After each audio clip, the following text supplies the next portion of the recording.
Esto es El Servidor. Otros ya te contaron las noticias. Nosotros te contaremos la verdad. Conducen Álvaro Alfonso, Amodio Pérez y Horacio Lampariello.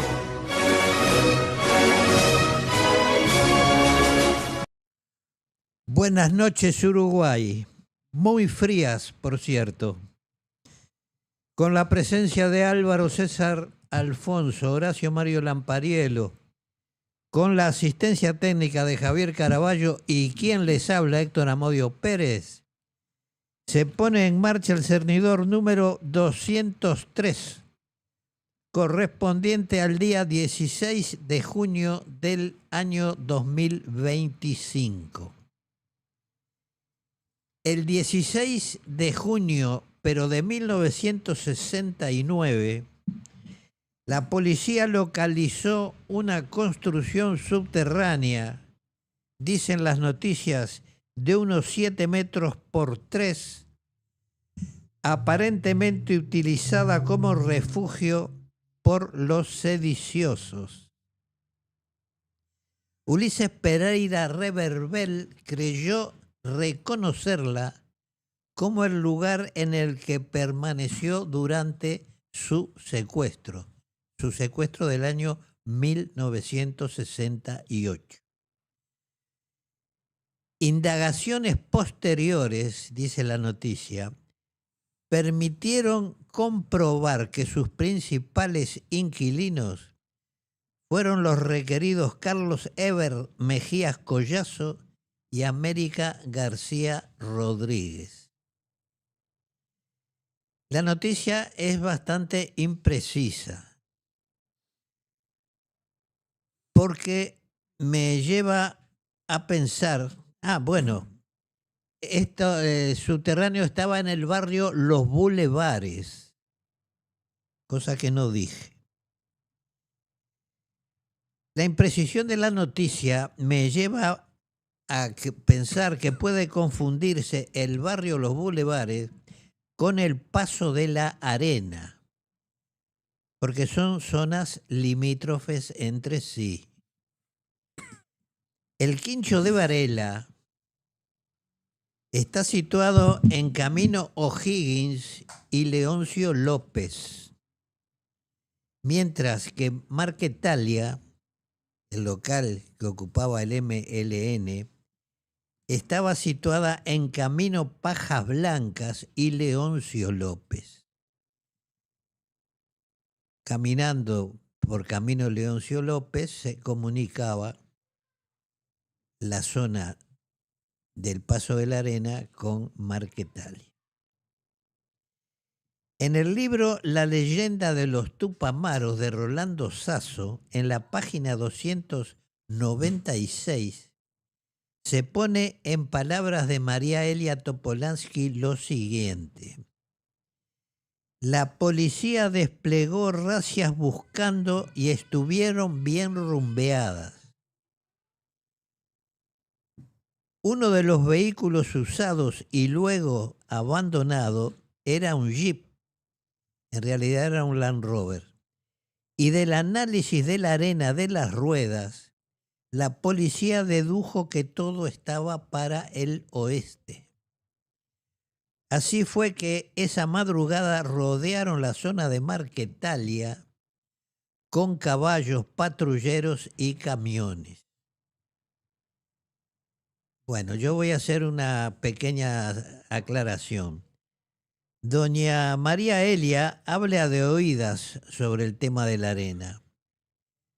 Precisamente se había dejado en el interior del Land Rover arena de la zona de los balnearios, como al descuido,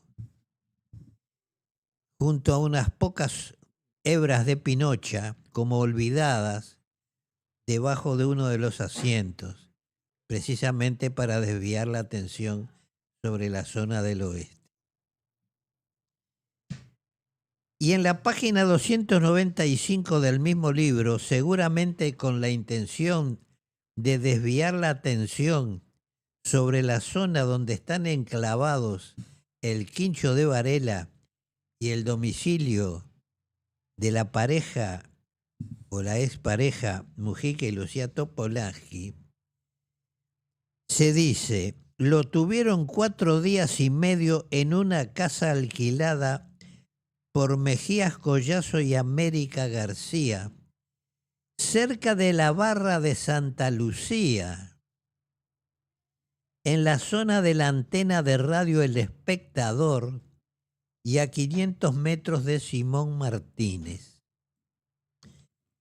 En realidad, muy cercana a la zona de Camino O'Higgins y Leoncio López, se encuentra la antena de Radio Carve, que era perfectamente visible desde Marquetalia.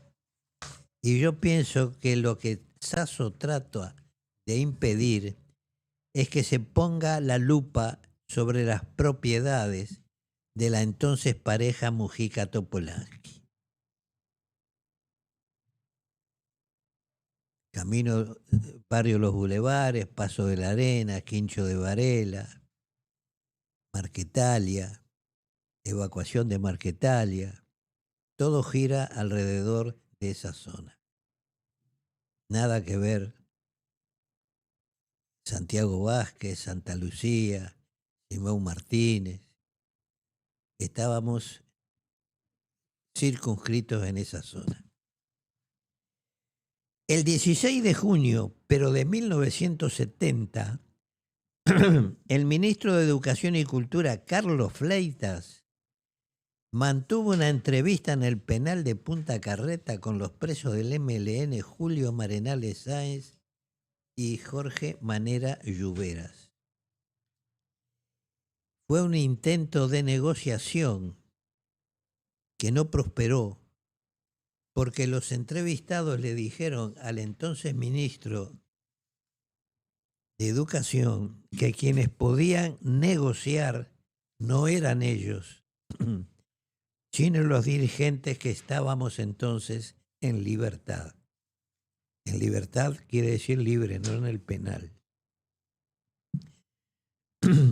Es que tras la muerte de Morán Charquero el 13 de abril de 1970 y tras una serie de atentados sobre miembros de la Guardia Republicana y Metropolitana, se habían producido una serie de movimientos dentro de esas fuerzas que fueron objeto de sanciones por parte de las autoridades. Esos mismos hechos son los que propiciarán el contacto con el grupo editor de El Debate y que terminará vinculando a Gutiérrez Ruiz con el Movimiento de Liberación Nacional.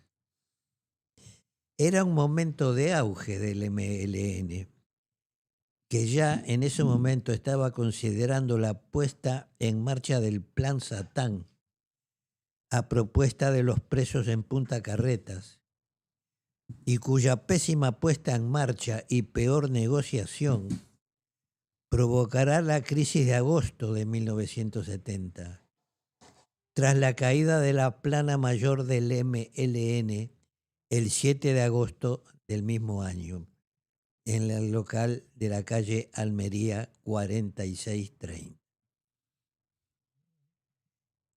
El 16 de junio, pero de 1972, 8 integrantes del MLN, entre los que se encontraban María Elia Topolansky, que había sido readmitida en el MLN luego de la expulsión del grupo llamado La Micro en diciembre de 1970,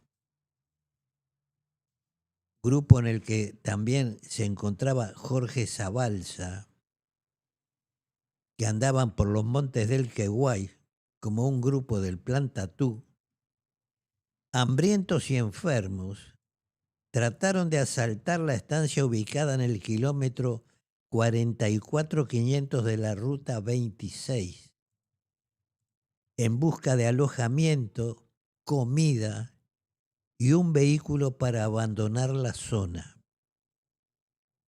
El intento de asalto fue resistido por el capataz de la estancia y por su familia, siendo herido en esa ocasión el mismo Jorge Savalls.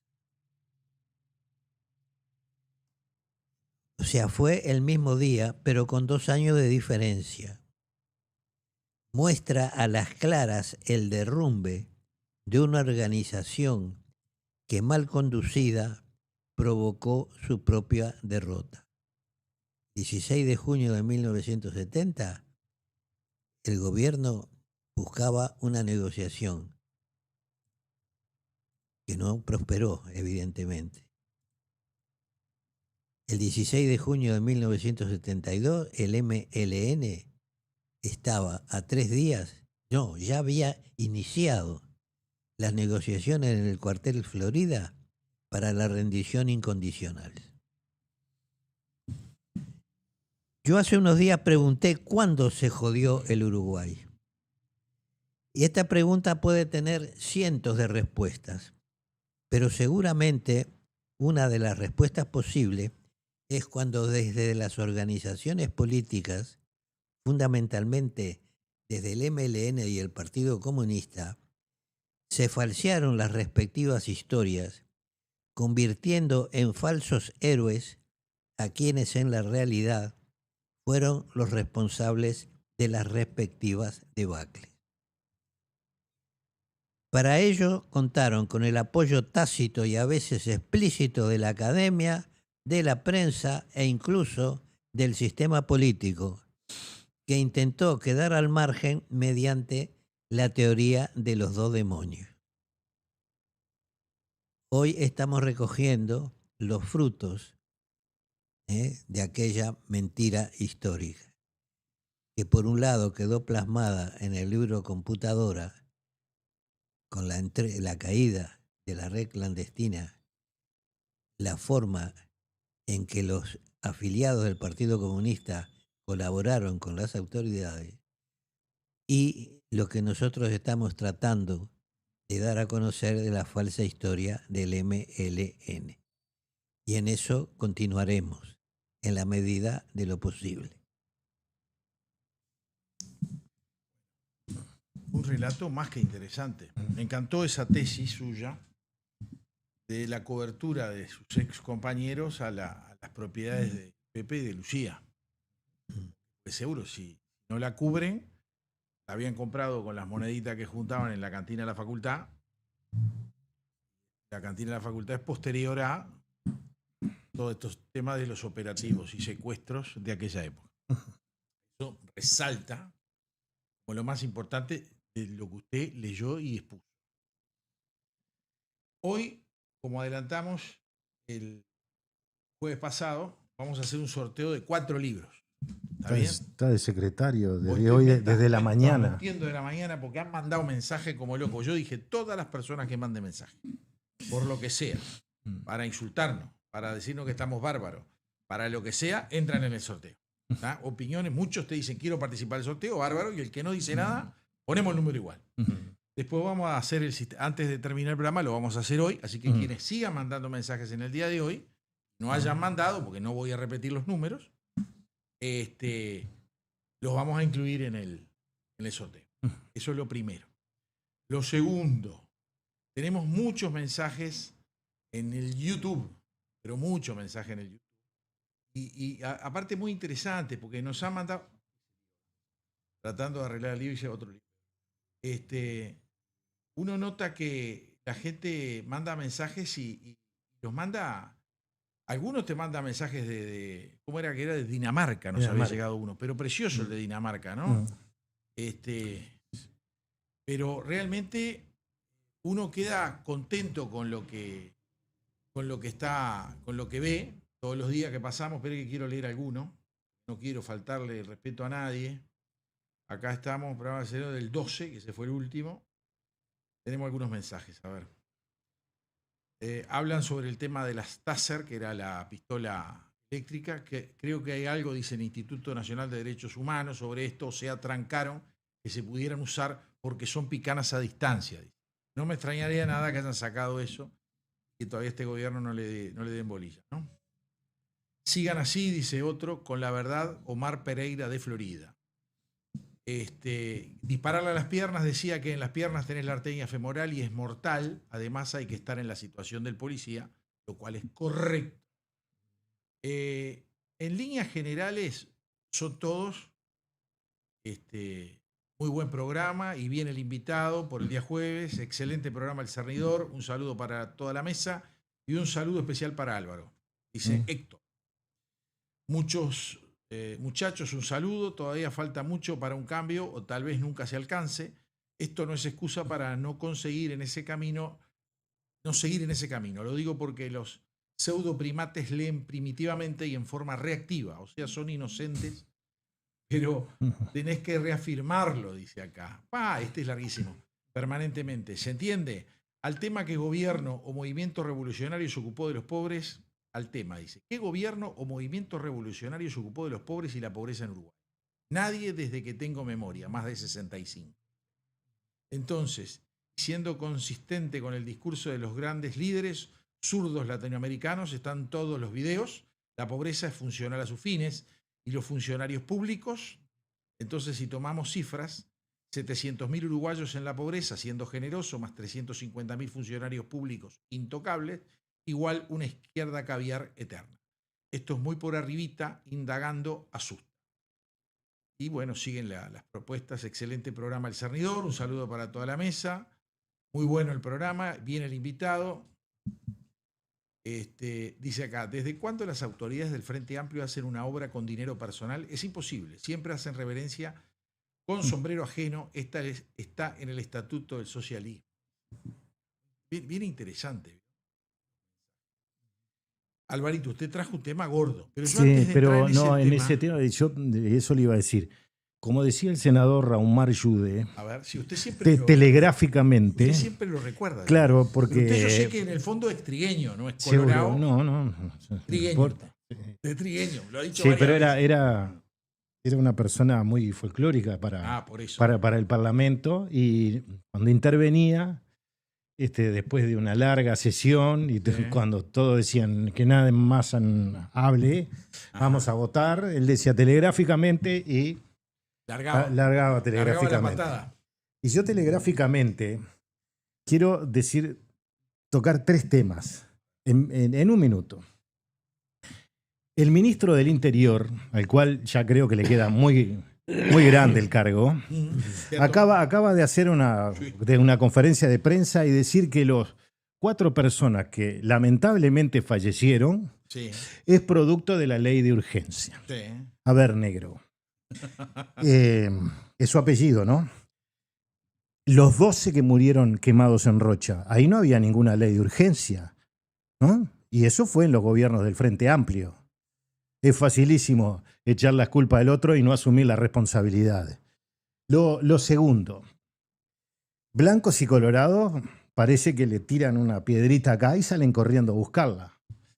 Ministerio de Justicia. Cuando todo el mundo está hablando del tema del Partido Comunista y hay un lío bárbaro, salen con el tema donde el zorro va a ir al gallinero, ¿no? Sí, claro. Ahí está. El zorro va al gallinero. El jefe del gallinero. Seguro, claro. El jefe. Ir de jefe del gallinero. Sí, seguro. Jefe del gallinero. Ahora, Ojeda diciéndole que no, porque no quieren a Díaz, pero no es un tema de Díaz esto. Es un tema del Ministerio de Justicia. No era que en la dictadura estuvieron en contra todos los partidos políticos, y ahora ¿por qué lo quieren? Y más poner a este personaje, ¿no? Eso es otra cosa. Los personajes son pasajeros. Seguro, pero para distraer, Orsi dijo no, porque voy a ver si negocio. Se cae todo y salen con algún temita siempre de esto para que... La gilada compra. Es que la gilada blanca y colorada sale a comprar. Van a buscar la piedrita que le tiraron. Bueno, y esta otra perla de esta semana es lo de este muchacho Preve, diputado, que fue seguramente Tienda Inglesa entrará en concordato mañana, porque este muchacho no pudo comprar el televisor porque le pidieron que se sacara el gorro. Ahora, el Frente Amplio hace mucho tiempo que dictó que se sacara el gorro, porque Preve, usted vaya a un banco y a ver si no le hacen sacar el gorro. Pero ahí como Astori, que tomó la deuda externa en 13.000 y la dejó en 50.000, llevó adelante la bancarización. Es decir, que en todos los lugares que quieran, pueden decirle, sáquese el gorro. Hay una cosa que yo la pongo siempre de ejemplo. Para jugar al fútbol no la podés tocar con la mano, ¿no? No. Bueno, y hay determinadas cosas que te gustará o no te gustará. Yo he ido a la tienda inglesa de Atlántida muchas veces y había que sacarse el gorro. vas al además estadio que y te dice, decían... Vas seguro. al estadio y te dice, sáquese el gorro y mire Sí, la cámara. Mire la cámara, ahí Todavía te está. dice, mire la Seguro. cámara. Entonces, No se haga el pistola. entonces que este muchacho no entra a un partido de fútbol porque le van a decir eso. ¿Qué va a ir el hombre? ¿No? Pero eso que era- es amigo del Paco. Sí. Eso que es amigo del Paco. No, pero yo estoy hablando del diputado. Ah, usted está hablando No, del diputado. diputado. Ahí está. Bueno, eran los tres temas que quería tocar. Bueno, porque yo realmente... le quería decir lo de negro, apuntando, él dice que es por un tema de sobrepoblación carcelaria. Él quiere la gente en la calle, pero si el tipo comete un delito, ¿vos lo vas a mandar a la calle? No sea ridículo. Si no, estaría peor la calle, porque entramos, salimos, no pasa nada. Dame una semanita, o 15 días, o 20 días, pena chica, domiciliaria. No salgas de noche, roban de día, esto no tiene problema. ¿Qué le importa? A toda hora informa el espectador. Pero claro, aparte, quiere inventar ponerle un chip a las motos. A ver, primero, ¿quién va a pagar eso? ¿Quién va a pagar el seguimiento de la moto? Porque te lo quieren pedir el chip con seguimiento. O sea, o están arreglados con las empresas que hacen GPS, seguimiento por GPS, o son bobos. Vos lo que tenés que hacer con las motos, muy simple. 2 cristianos arriba de una moto y los parás. Venga, señor, deme los documentos. Claro. 2. Ujú. ¿Está? Capaz que va la señora. Autorizar a la policía siempre cuando van 2, lo para y le pide Todo. los documentos. Para hasta el perro, si querés. Seguro.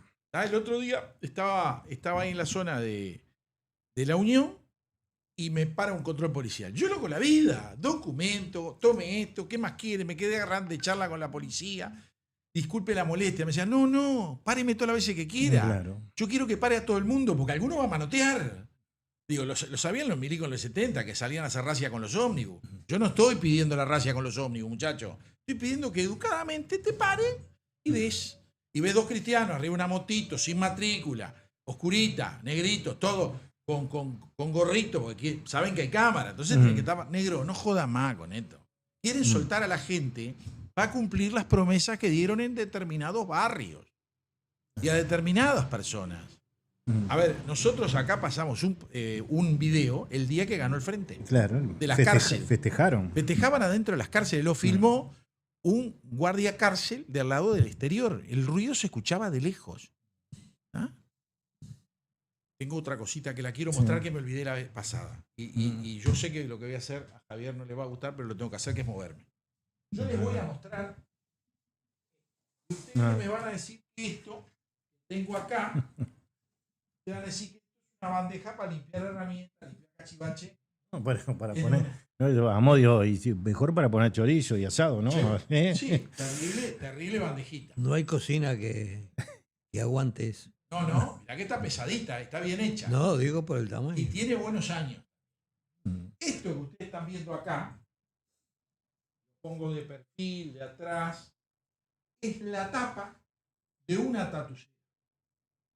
Parece que esto lo ponían ahí a la altura de la tatucera, bien, el ancho de los hombros para pasar, y lo rellenaban con pastitos, paja, lo que fuera, y hacían desaparecer. Esto es una que fue encontrada en Tacuarembó, nos la dejaron de préstamo para que la mostráramos. Porque parece que la van a llevar al Museo de la Memoria, ¿no? En serio. Sí, La va a regalar al Museo de la Memoria el hombre. Quien nos la prestó es un familiar directo de quien es un militar que en aquella época estaba en el cuartel de Tacuarembó. Es de Hay la que zona. aclarar que de una tatucera en el campo. En el campo, Sí, en campo, tatucera claro. en el campo. Sí, seguro. Que arriba de ella parece que había criadero de chanchos. De vacas. Era un tambo. Era un tambo, pero tenían chancho. Parece que lo habían puesto bajo los chanchos porque nadie quería ir a revolver la basura, el mugrero. ¿Verdad? Que aparte, por lo que hemos deducido, esto va a ser un poco raro porque a mí la trajeron hace unos días, y esa noche, a las 4 de la mañana, yo no te lo conté a Modio, se lo conté a aquel, me despierto y digo, che, ¿y de quién era esta tatucera? ¿Cómo cayó esta tatucera? Pues una tatucera que cayó en las cercanías de la ciudad, a la entrada de la ciudad de Tacuarembó. A unos kilómetros. A unos kilómetros de la ciudad de Tacuarembó. Entonces le digo, Álvaro, decime una cosa.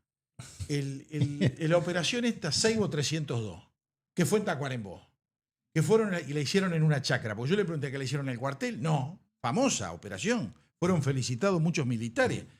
Cayó Sí, muchas cosas, ¿no? Todo lo que pasó en Buenos Aires es parte de esa parte operación. de ese resultado, de la operación Sí, Seibo 302. Claro. Enero de 1973. Exacto. Entonces, me dice que sí, fue la única operación que hubo en esa zona. Y la única ese tatucera tipo. de ese tipo. Y la única tatucera. Así que esto supera el 99%, dijera el ADN paternal, Sí, sí. para saber si es hijo o no es hijo de la persona. 99,9. Este da 99,9. Este no erra. Este es el padre del borrego. Entonces, de que esta tapa de la tatucera sería la que encontraba en ese momento y que después había expropiado el ejército, esa chacra.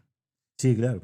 Y ahí cuénteme usted. Lo que viene, a ver, amigo, capaz que tú recuerdas quiénes fueron los que robaron el Banco República en Tacuarembó. Y bueno, escondieron el dinero en esa zona, el dinero después fue localizado y bueno, se tomó, las fuerzas conjuntas se quedaron con el sitio y ahí sí se llevó adelante esa O sea que operación. estamos hablando que el dinero del robo del Banco República estuvo en esa tatucera Sí, o muy ahí cerquita está. de ellas. No. Porque lo encontraron bajo tierra. Sí.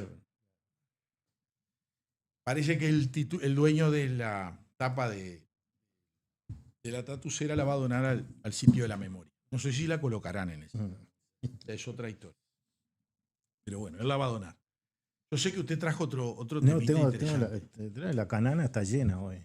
Sí, vino cargado, ¿no? Sí, claro. Tengo varios en casa, ¿sabe qué?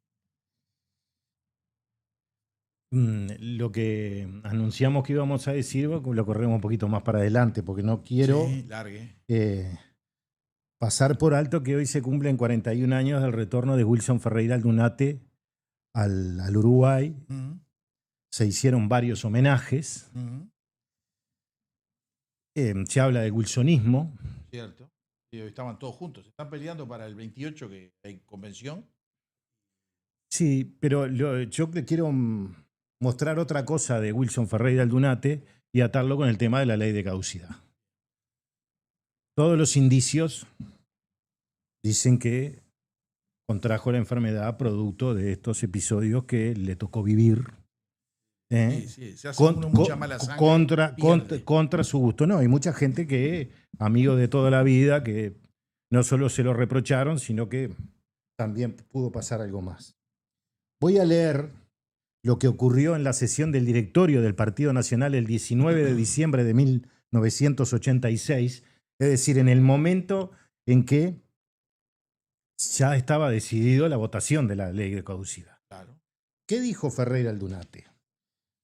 Bueno, eran las 11:30 en la sala verde del Palacio Legislativo y estaba repleta de bote a bote. Mire, había 50 personas entre los miembros del directorio del Partido Nacional y los 27 legisladores, los secretarios y otros allegados. El ambiente se cortaba con un cuchillo. Había llegado el momento de tomar una decisión sobre una eventual amnistía para los militares que violaron los derechos humanos durante la dictadura. En esas circunstancias, amnistía era una mala palabra para los blancos. La ley 15.737 tiene la palabra amnistía. La ley de caducidad no tiene la palabra amnistía. Nunca entendieron. Sí. Bueno, ¿quién abrió el fuego? Por supuesto, Ferreira Aldunate. Y miren lo que dijo. Cualquiera que sea la solución a que se arribe, será altamente insatisfactoria. No hay ninguna solución que no deje un gusto amargo y hasta la ausencia de solución. Observó que en caso de no arbitrarse un remedio se produciría un quebrantamiento institucional de singular gravedad que debilitará el poder civil por mucho tiempo.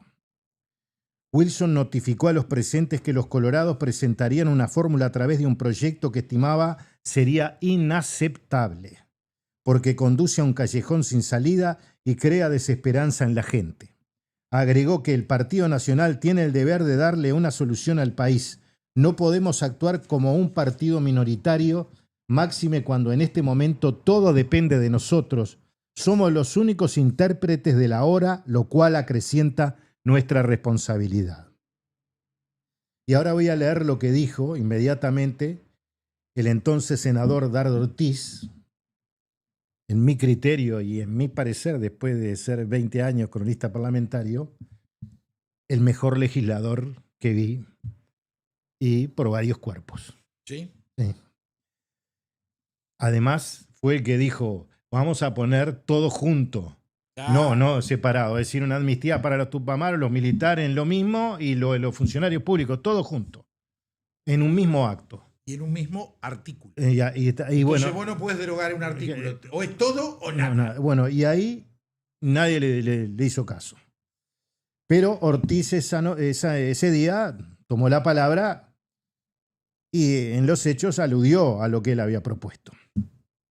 Dijo: la situación que debe resolverse no es de carácter jurídico, de derecho, sino de hecho. Los integrantes de las Fuerzas Armadas han resuelto no comparecer en eventuales citaciones de la justicia. Se niegan a someterse a juicio por ningún motivo relacionado directa o indirectamente con la lucha antisubversiva. El Partido Nacional, ni ninguno de los presentes, puede aducir que este hecho lo tomó de sorpresa. Esto lo sentimos desde hace 2 años. Todos recordamos que el primero que lo dijo públicamente fue el señor Wilson Ferreira Aldunate. Y aludiendo a esos comentarios agregó: con mucha frecuencia nos relataba Ferreira Aldunate que tanto el presidente de la República, Sanguinetti, como el general Seregni estaban contestes en su convicción de que los militares no concurrirían a la justicia. Recuerdo con precisión, por habérselo oído muchas veces al señor Ferreira, que el más seguro acerca de esa actitud era el general Seregni, que en reiteradas oportunidades había manifestado tanto al señor Ferreira Aldunate como al doctor Sanguinetti que él conocía mejor que ellos a sus colegas y les podía asegurar que ningún militar se sometería al juzgado. Ortiz fue más allá y preguntó: ¿qué ocurriría frente a un desacato de la justicia?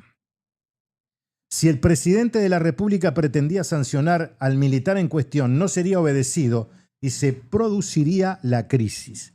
El Parlamento no podría permanecer indiferente y tendría que iniciar un juicio político con inocultables repercusiones. Tenemos que resolver el punto rápidamente. Los hombres de gobierno, el partido aspira a ser gobierno en el próximo periodo, y lo fue, no tienen derecho a tomar actitudes románticas y heroicas. Tiene la obligación de ser realistas. No estoy propiciando el cinismo a lo Maquiavelo, sino el realismo de Churchill, que supo aliarse con el comunismo cuando le convenía a Gran Bretaña. Y muchas veces cuando dicen yo soy wilsonista, y que en realidad muchas veces pregunté si me podían explicar qué era, no quedé realmente satisfecho con las explicaciones. No le digo que usted es trigueño. No, pero lo que quiero decir, si se manifiestan como wilsonista, qué mejor homenaje a Ferreira Aldunate hubiera sido el día que el Frente Amplio voló la ley de caducidad, claro, pararse arriba de la banca y decir no, porque este hombre todo indica que falleció o contrajo su enfermedad por esta situación. Pero no lo hicieron. Y lo pudieron hacer ahora, en la pasada. Y había varios tildados de wilsonista que no querían votar. Exacto. Entonces, cuando se recuerda a los líderes, porque sin duda Ferreira Aldunate está entre los 5 o 6 personajes históricos del Partido Nacional, sí, sin duda, no actuaron en un tema muy delicado donde él puso toda la carne en el asador y hasta jugó su prestigio político a nivel internacional con esta situación, ¿no? ¿Qué hubiera hecho Ferreira Aldunate en el 2011 si pasaba eso? ¿Se quedaba sentado en la casa? Se prendía fuego en la pradera. Bueno. Pero con razón. Porque el no respetar los plebiscitos o los referéndums es hacer una interpretación de la Constitución de la República que es ridícula. La Constitución, cuando fue creada, nadie se le ocurre en esos artículos decir que está por encima que el Parlamento está por encima de la resolución del pueblo, en forma directa al pueblo.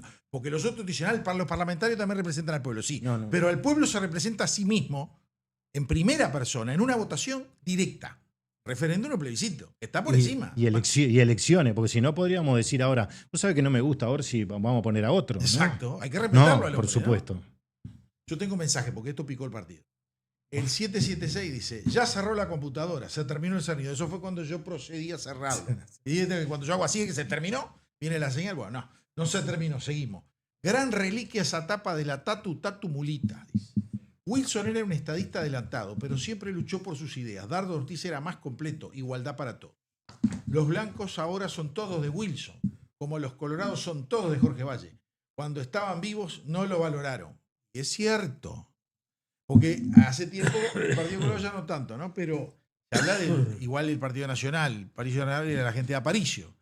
El sobre todo de don José Valle Ordóñez, el Poncho y el sobre todo, que era ridículo. Vos podés apostar las ideas en su momento y en su tiempo. Claro. Capaz que esas ideas puestas hoy son un desastre. Y era algo que tenía Jorge. Jorge se peleaba con su padre porque le decía que tenía que hacer determinadas cosas y le decía al padre, sí, pero no las voy a hacer yo. Yo no voy a ser el que destruya el vallismo. Eso lo vas a hacer vos, le decía Luis. Bueno, demoró un montón por decir las cosas como las decía. Después de 5 intentos, la pudo meter al arco. Bueno, Wilson Ferreira también tiene etapas, ¿no? Claro. Ya. Sí. No hay, nadie se salva en este libro, Sí, ¿no? por eso. Hay pocos que se salvan. Hay pocos que se salvan. Jorge es un tipo que era siempre igualito. En su locura era siempre igual. Wilson tuvo sus cercanías con determinados personajes previo a la dictadura. Y el principio, los primeros 6 meses, como le llamo yo, entre febrero y mitad de año, que no fueron los más adecuados. No. Pero en discursos de él después reconoció. En una dijo, entrevista reconoció. En una entrevista dijo que todos tenían errores y que se había equivocado. Lo cual con eso me alcanza para pedir perdón. Pero no dijo cuáles fueron los errores. Eso es Es cierto, cierto. quedó en el debe. Bueno. Por eso yo a veces le cobraba al Pepe Mujica justamente que el tipo nunca dijo me equivoqué. Yo a vos en varias oportunidades te pregunté y vos lo has dicho. Sí, no lo volvería a repetir. Está bien. Eso da más valor a tu actitud que a la de otros, por más que sean grandes. Amodio, Grandes fenómenos. seremos nosotros los que vamos a marcar esos errores y la gente podrá decir si tienen razón o no tienen razón. Claro. Pero No, Acá- para mí hay una cuestión fundamental. Desde agosto de 1970, a través del padre de Jorge Zabalza, el senador Pedro Zabalza, Pedro Zabalza. Sí. que era senador por el grupo de Wilson, nos llegaban informaciones a punta carreta del estado de las negociaciones entre el gobierno y el MLN por el plan Satán. De agosto de 1970. A Wilson el MLN le prometió una tregua para las elecciones del año 1971. Había ya en el año 1971 una relación entre el MLN y Wilson Ferreira Aldunate, que se mantuvo durante el peor periodo del año 1972, porque Eleuterio Fernández Huidobro salía acompañado por el capitán Calcaño del batallón Florida y se reunía con el señor Wilson Ferreira Aldunate, porque se estaba fraguando el posible golpe a la peruana y Wilson podía ser la cabeza civil de ese golpe. ¿Qué conversó Wilson Ferreira Aldunate con los dirigentes del MLN, Julio Marenales Sáenz, Mauricio Rosenkopf? ¿Qué iban a conversar Eleuterio Fernández Huidobro la noche del 14 de abril y Wilson Ferreira Aldunate?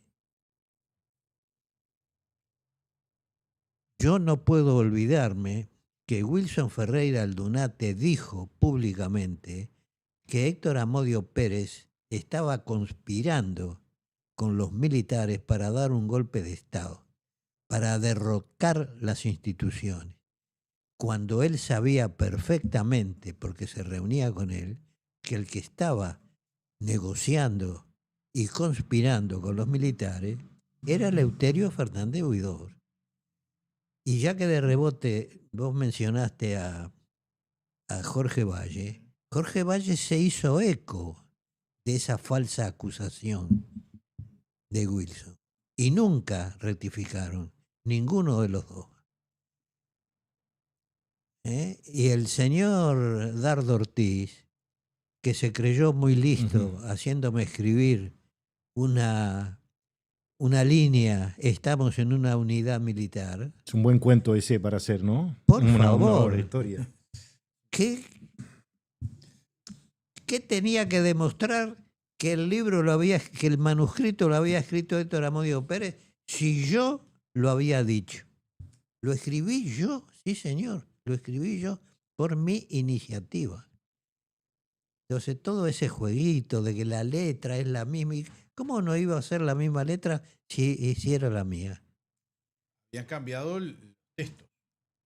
No, en ese momento, no, en ese momento no. Yo había escrito un manuscrito que se decía que lo había escrito por orden de los militares, lo cual era falso, y forma parte de toda la mitología de la falsa historia del MLN. Con respecto, Entonces yo de esas cosas de Wilson no me puedo olvidar. Y de Wilson se cuenta, como de todos los personajes, se cuenta lo bueno y se trata de ocultar las agachadas, que las tuvo, y muchas. sí, hay una de esas que está referida al tema del golpe. Es que él tiene una entrevista con el almirante Zorrilla cuando tenía cercada la Ciudad Vieja, el almirante. En el documental, porque Sí, ya pero empezaron a contarlo. Espere, es un detallecito Bueno, corto está que voy a bien. contar yo. Le piden para hablarle y el contraalmirante Zorrilla le pide que vengan a la Ciudad Vieja, que él les da protección y charlan ahí, charlaron en un lugar, un apartamento, no vamos a decir cuál hoy. Y él les dice, contraalmirante, levante todo, que ya está arreglado, va a haber un golpe civil y en 6 meses hay elecciones con balotaje. Porque él quería los votos de la izquierda para ganarle al Partido Colorado, que él sabía que le había ganado en buena ley. Esa es una agachada grande como una casa. Lo cual recibió como respuesta del contraalmirante Zorrilla, un señor, yo no hago eso. Si violan la ley y hay golpe, es golpe. Muchas gracias, buenas tardes. Y los acompañaron a que salieran de... Y no vamos a seguir en eso. Aprovechamos para decirle a los televidentes que todo eso está en el libro El Golpe de Todos y que lo pueden bajar, usted sabe bien de dónde. Sí, lo pueden bajar de Baja Libros. Porque están todos el relato de febrero del 73, la postura de cada partido político, de cada dirigente, están en ese libro que fue publicado en la República Argentina en los 50 años del golpe de Estado. Se publicaron 3 libros. Uno del golpe en Argentina, aunque fue en el 24 de marzo del 76, el golpe en Chile, 11 de septiembre del 73, y el 27 de junio del 73. Lamento no adherirme al 13 de junio del 68. Seguro. Y bueno, tuve el honor de que me contrataran para escribirlo, y bueno, está allí en bajalibros.com. Sí. Y cuando aparece la página que está relacionada con Infobae, bajalibros.com, bajalibros todo junto, .com, ustedes van a la parte de autor, ponen Álvaro Alfonso, aparecen un montón de Álvaros, un montón de Alfonso, pero Álvaro Alfonso aparece en 4 oportunidades, son 4 libros, hay 2 que están a la venta, que lo pueden comprar por tarjeta de crédito, lo bajan en formato digital, no les va a llegar en formato papel, lo van a poder leer todas las veces que quieran. Y luego pueden bajar 2 libros más en forma gratuita.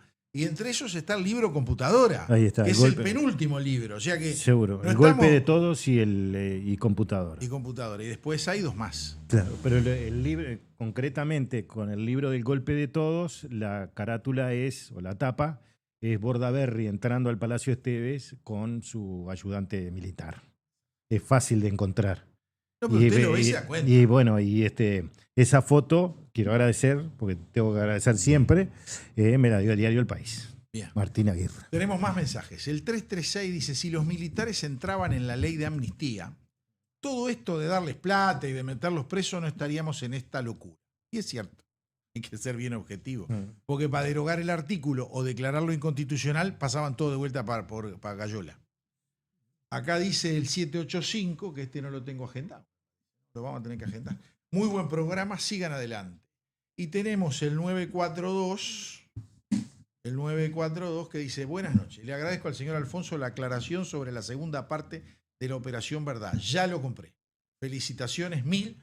¿Cómo puedo contribuir con el documental? Bueno, al pie del televisor, ustedes van a ver un número de cuenta bancaria. Está a nombre de Héctor Amodio Pérez o Walter Correa y ahí pueden colaborar con lo que quieran. También pueden comprar el último libro, que es Más Secretos del PCU. Hoy vamos a sortear 4. Aquellos que llamen, manden mensajes, ya llené la hoja completa, estoy haciendo malabares. Lo vamos a sortear cerca del final del programa. 4 ejemplares hoy para toda esta audiencia que no soporta. Les doy la palabra a usted. ¿Tiene alguna cosita? Y yo voy sacando números y tengo más voy cosas. a... Uy, vamos a entrar con el lío. Sí, con el lío. Esto va a estar bueno. La situación se dio cuando se estaba produciendo el cambio de gobierno, es decir, de la coalición republicana al Frente Amplio. Ustedes, aquellos asiduos televidentes, y capaz que alguno que no, pero ese día no vio, no se escuchó, nosotros leímos acá una resolución del Tribunal de Cuentas que ponía en tela de juicio a la ley 18.033, la ley de las reparaciones pecuniarias, a miembros del MLN, el Partido Comunista en el Uruguay, el Partido por la Victoria del Pueblo y todas las organizaciones de izquierda. ¿Por qué repito a todos los que están incluidos en esa ley? Porque no son solamente los tupamaros los que cobran la reparación pecuniaria. No es cosa de tupamaros esto. Y si dividimos, seguramente es mitad y mitad. Bueno, a partir de eso hubo gente que se apersonó al director Pereira, representante de los trabajadores en el Banco de Previsión Social. De los comerciantes. Sí, bueno, Los empresarios. de los empresarios, sí. Trabajadores no. No, trabajadores. Dije trabajadores. Sí, no, que se le va a armar un lío. No. No va a dar pie de bola. Qué horror. Bueno, de los empresarios y le dijeron que fueron a pedir un poco de explicaciones, como qué actitud tenía el Banco de Previsión Social con este tema, cuando el propio Tribunal de Cuentas había encontrado irregularidades en el tema.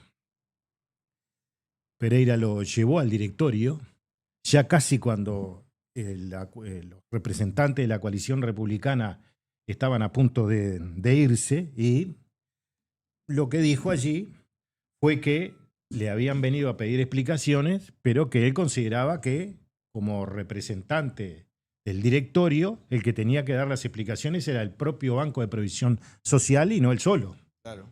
Entonces, ¿qué planteaba? Llevar adelante una auditoría. Explique la auditoría de qué trataba. Y la auditoría de analizar la ley 18.033.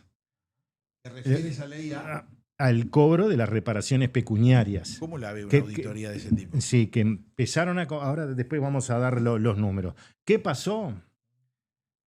El presidente no le llevó el apunte, le dijo que lo planteara en la comisión de auditoría porque él integra la comisión de auditoría. Pero en ese momento había renunciado una representante del directorio y por lo tanto estaba la que dirige la directora de auditoría y él nada más, ¿no? Bueno, ahí se plantea la situación de esta manera. Le dicen que hay que ver todo el proceso del banco durante todo el año, porque llevar adelante una auditoría tenía que poner a trabajar a mucha gente, ¿no? ¿Cuáles eran las pautas del banco para este año? Y que ahí se vería si se podía llevar adelante esto. Claro, entra el nuevo directorio y ya les aseguro que no va a cuajar esta auditoría en el Banco de Previsión Social porque la presidenta va a estar en esa comisión y por lo tanto, seguro, entonces va a perderle seguro la votación al representante de los empresarios, ¿no? Ahora yo le voy a hacer una pregunta. La auditoría refería a todas las prestaciones que se dan a través de esa ley y que el Tribunal de lo Contencioso, no, Tribunal de Cuentas. el Tribunal de Cuentas había observado Sí, claro. la forma en que se estaban pagando. Sí, ahí O está. sea que no era un berrinche del hombre No. ni de empresarios que fueron a quejarse. No. El Tribunal de Cuentas observó la forma de pagos y a quiénes les pagaban. No hay, vamos a hablar cristianamente, no hay un puto control de quién le paga. No. Mandan plata, del BPS sale plata que cae en otro ministerio que es el que la reparte, que es el de Cultura, ¿no? Bien. O Economía. No, los créditos son de economía siempre. Los ¿no? créditos Se son de pone- Economía. Bueno, y ahora vamos a los números, pero no para que los televidentes se enojen, ¿no? Ah, sí, nos Estamos con la 18.033. El Estado, a fin de este año, habrá llegado a los 700 millones de dólares de pago. Desde que esta ley está en funcionamiento, son más o menos esa cifra. Vamos a hacer un pedido de información pública para actualizar la cifra exacta y cuántos están cobrando hoy. Porque la última vez, que fue el año pasado, en mayo del año pasado nos entregaron la información, cobraban poco más de 3.000, Ujú. pero ya había un 12% que no era titular. Es decir, que había Eran pasado... herederos. Herederos, ahí está. Que producto del decreto firmado por Vázquez y que la calle Pou nunca derogó. Exacto. La cosa acá es lo siguiente. Parece que esto tiene que tener un fin, ¿no? En algún momento. Pero no va a tener un fin. Porque cada militar que procesa Percivale, hay cobro. Claro, porque cuando vos encontrás, vienen algún ex guerrillero o es persona supuestamente perseguida, Sí, o no, sí, no sé a sí, esta sí, altura, claro. porque no sé qué se presenta. Sí. Es muy vidrioso eso. Y consigue una sentencia favorable diciendo, yo vi que fulanito de tal me torturó, hizo tal cosa. Bueno, ahí el hombre, si sacan sentencia favorable con Percivale y el juez que le toque, el hombre cobra. Ahí está. Pasa por el Ministerio de Economía y Bueno, factura. de la ley 18.033, hicimos un pedido de acá, del cernidor de información pública al Ministerio de Trabajo y Seguridad Social, se habían presentado 11.167 ciudadanos. Casi un ejército, ¿no? O un ejército. Finalmente hubo unos más de 7.000 que accedieron, pero claro, no estaba el decreto, entonces se produjo el fallecimiento y no. Por eso hubo 7.000 y ahora tenemos a esos 3.000. Pero se nos informó que todavía había expedientes en trámite. De hecho, que pasaron hace 50 años. Y lo más grave, y creo que acá esta ley merece dos cosas, ¿no? Agarrar la goma y borrar dos cosas. El decreto de Vázquez, uno, y que desaparezcan de la comisión el PIT-CNT y Crisol, que curran directamente con este tema, ¿no? Porque ellos decían quién va y quién no va a cobrar. Aparte, ¿Y por ellos qué el son PIT-CNT? los certificadores. Seguro, ¿y por qué el PIT-CNT? Bueno, lo que está pasando ahora parece que es plata del Estado, ¿no? Pues ya si es plata de un sindicato, bárbaro, pero es dinero del Estado. Y esas dos cosas creo que son, claro, porque hay cosas que no se pueden tapar y eso no se puede tapar. El sol no se tapa con un dedo, el sol sigue existiendo. Pero existen otras dos leyes.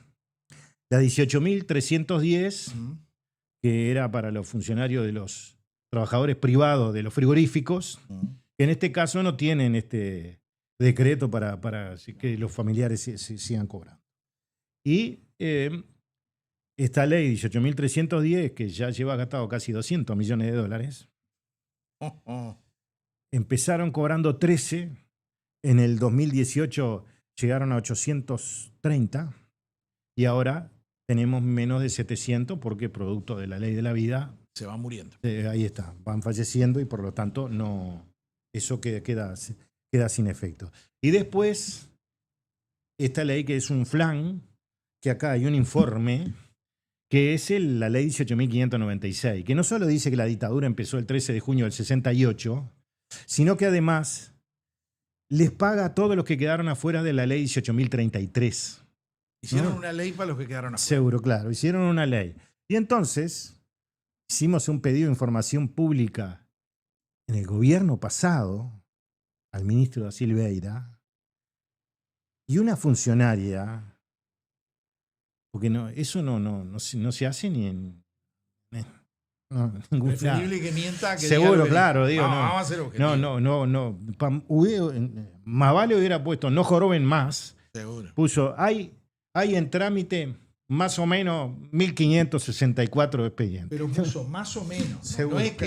No es que lo dijo, no, lo escribió. Sí. Está escrito eso. Qué bruta.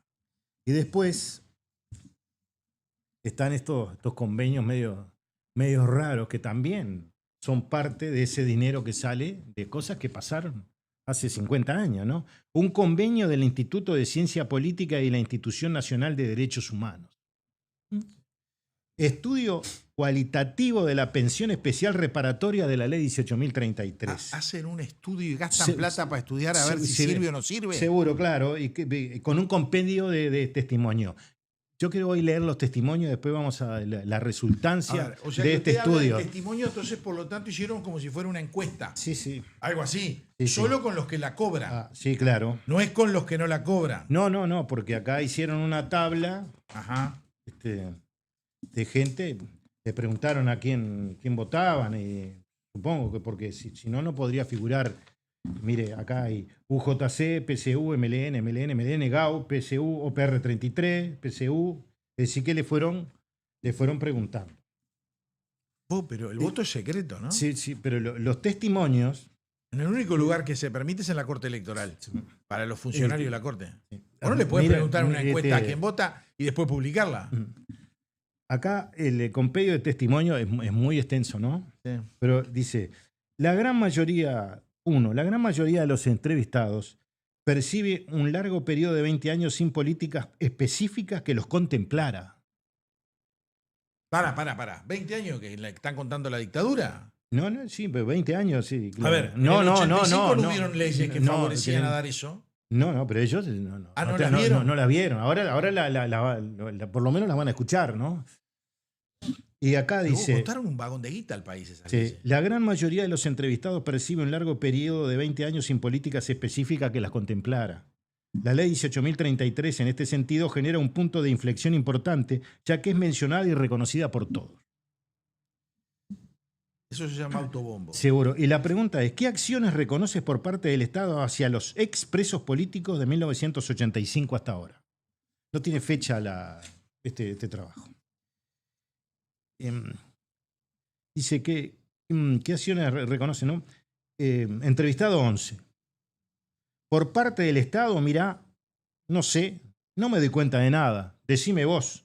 Bueno, el Estado estuvo completamente ausente, no estuvo en nada. Después, más adelante viene en el 2005, creo, la ley de reparación. También hubo cosas negativas del Estado, como la ley de caducidad. Después, cuando ganó el Frente, se investigó más, pero falta todavía. ¿No? Otro dice, el entrevistado 18 dijo, mira, dos acciones que son insuficientes y que fue la aprobación de dos leyes, la 18.033 y la 18.596. Oh, $800 millones te son insuficientes. No, pero es peor. Porque No recuerdo bien el número, dice. Fueron positivas porque rompieron con la inacción del Estado en ese sentido de decenas, pero fueron muy insuficientes, fueron escasas, limitadas las acciones reparatorias que se propusieron. El entrevistado 21 dice, la verdad, a mí nada. Sí la sensación de que esos compañeros que estaban re jodidos de verdad, les cambiara la realidad.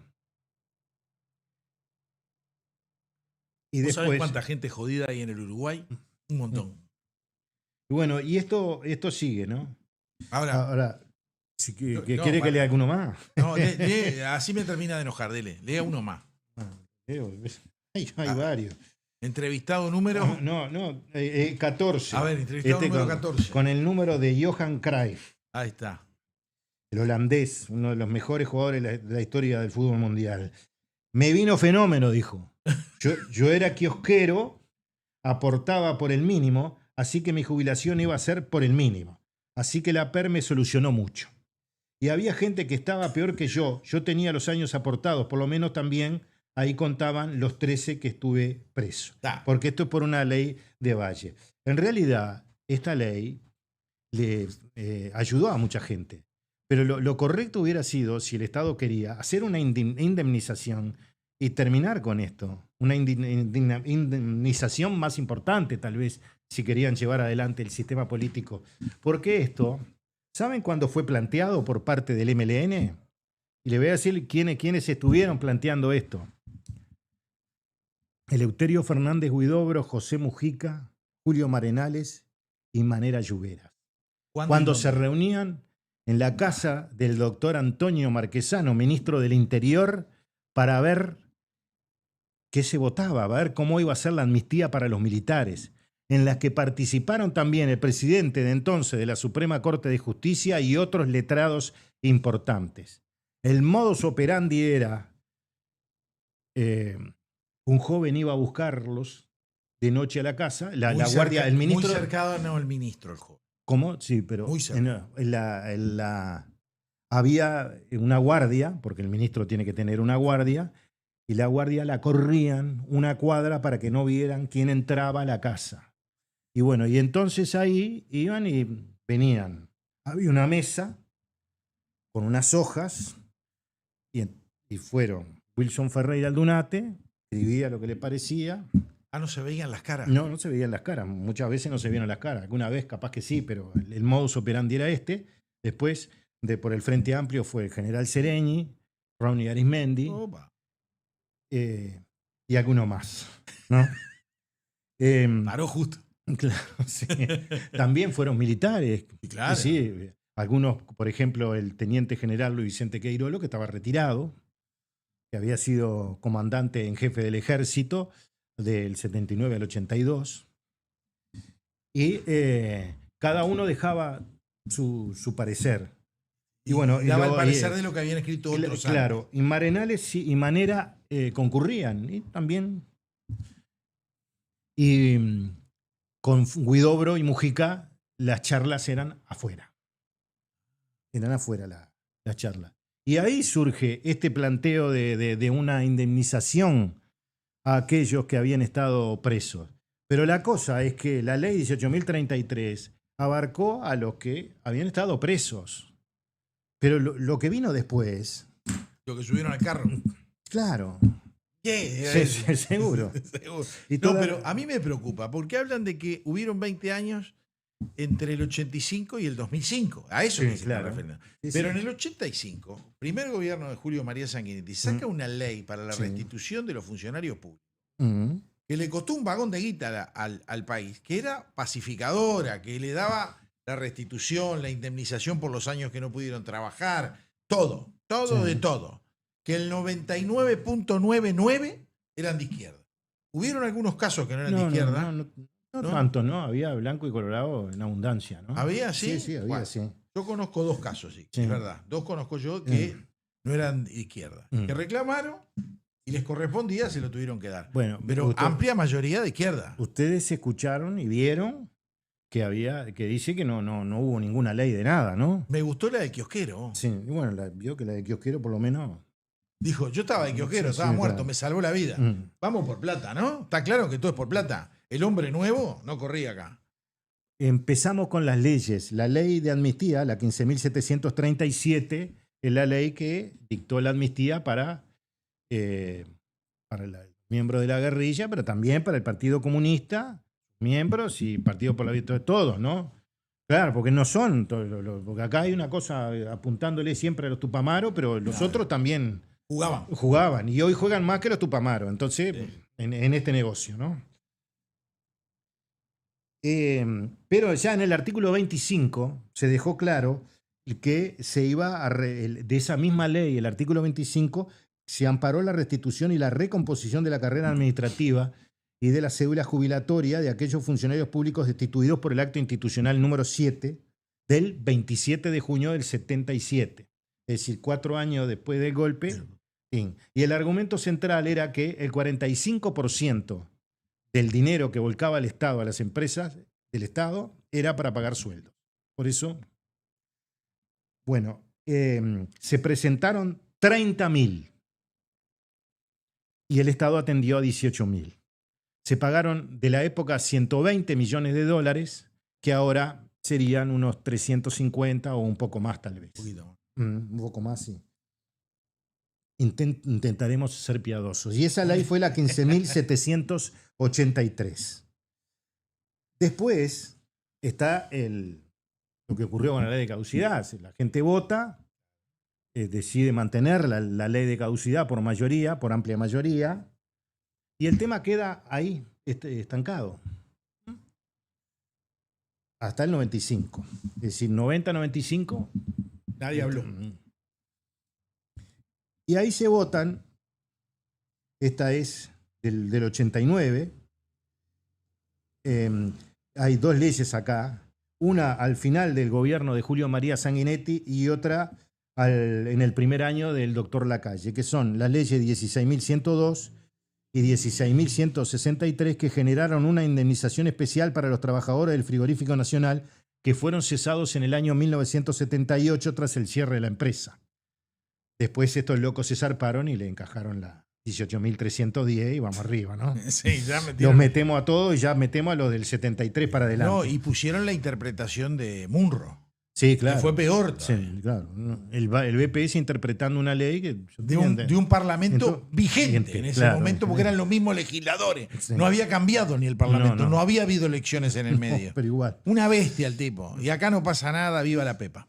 Después viene la ley en 16.440 que marcó los lineamientos de retiro para personal militar que hubiera sido afectado por destitución motivada por razones políticas e ideológicas. Esa es promulgada el 15 de diciembre del 93. La ley 16.451 modificó los montos jubilatorios de los trabajadores de varios frigoríficos, Suite, Artigas, y atendió la situación de los ex trabajadores de los frigoríficos Nacional y Casablanca. Es del 93 también. Después pasamos al 98. La ley 17.061 incluyó la situación de los trabajadores del frigorífico del Cerro, que viene de la ley 15.783, es decir, lo emparejaron allí para que pudieran cobrar. Luego viene la ley 17.449 del 4 de enero del año 2000, gobierno del doctor Valle, que muchos critican esta ley porque les dice que les pareció poco o nada, ¿no?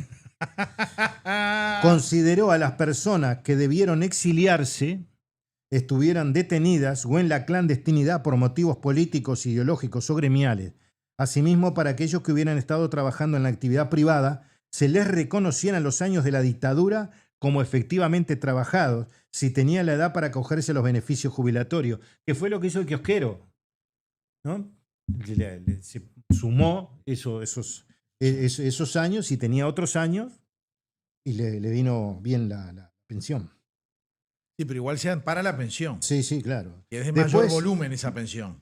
Después hay una ley interpretativa. La ley es la 17.620, que permitió la reforma de cédula jubilatoria o gestionar la jubilación a los funcionarios de la ANEP considerados perseguidos por el régimen de facto. La ley de interpretación del artículo 1 de la ley 16.824 sobre la facultad de los funcionarios docentes reincorporados dependientes de la ANEP por ejercer los derechos ante el Banco de Previsión Social fue promulgada el 17 de febrero del 2003. Después hay otra ley, también relacionada con el mismo tema, que es relacionada con la ANEP, considerados perseguidos por el gobierno del régimen de facto, que también fueron atendidos. Y luego vino la ley 17.917, que actualizó los montos de la liquidación de los trabajadores del frigorífico del Cerro. Y ya en el gobierno de Vázquez empezó el despilfarro. Claro. Por eso Por- del 2005 se acuerdan, porque Seguro. era el gobierno del frente, Claro, de los muchachos compañeros. Claro. No va a joder. Pero la ley, la primera, Mm. no es esta 18.033. Hubo otra. La ley 17.949 que restituyó los derechos jubilatorios para los militares que hubieran sido destituidos, sí. dados de baja o desvinculados por supuestas razones políticas o ideológicas. Y acá, esto genera una explicación. Abrieron 4 listas. A, B, C, D. Hubo que hacer otra lista porque no alcanzó con esta lista. Eran los oficiales superiores vinculados al general Sereñi, algunos de ellos que habían estado presos, ¿no? Y que después, producto de esta ley, son los que cobran la mayor jubilación de la caja militar, se dice, cuando se llama servicio de retiro pensiones militares, porque la caja militar Como tal no existe. pero no cobra timbre. No. Por No, eso. y no administra sus fondos. Ahí Lo está, único que por hace eso. es dice gaste tanto, mande Ahí plata. está. Esta ley, en principio, costó unos 3 millones de dólares de la época, y Astori dijo que estaba bien porque el Estado podía pagarlo, ¿no? Bárbaro. Muy bien, Danilo. Y después sí, viene la 18.033. Y ahí golpe. Y ahí viene. Y después viene la 18.192. ¿Por qué pasó? Después que se votó la ley 18.033 y se iban presentando, esto era como cuando un cuadro de fútbol llama aspirantes y entonces va el primer día son 15 y el otro día van 25. Y esto es lo mismo. Entonces, ¿qué hacían? La ley 18.192 otorgó un plazo de 90 días a efectos de la presentación de peticiones ante la comisión especial creada por la ley 18.033, es decir, que le dieron más plazo.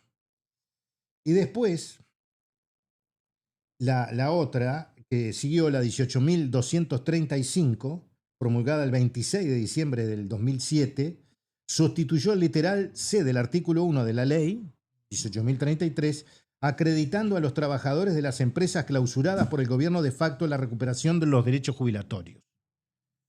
Así que toda aquella empresa que hubiera cerrado, ahora. Después viene el 25 de abril del 2008, se promulga la ley 18.274 que otorgó un nuevo plazo, esta vez de 60 días a los efectos de la presentación de peticiones de la Comisión Especial de Seguridad de la ley 18.033.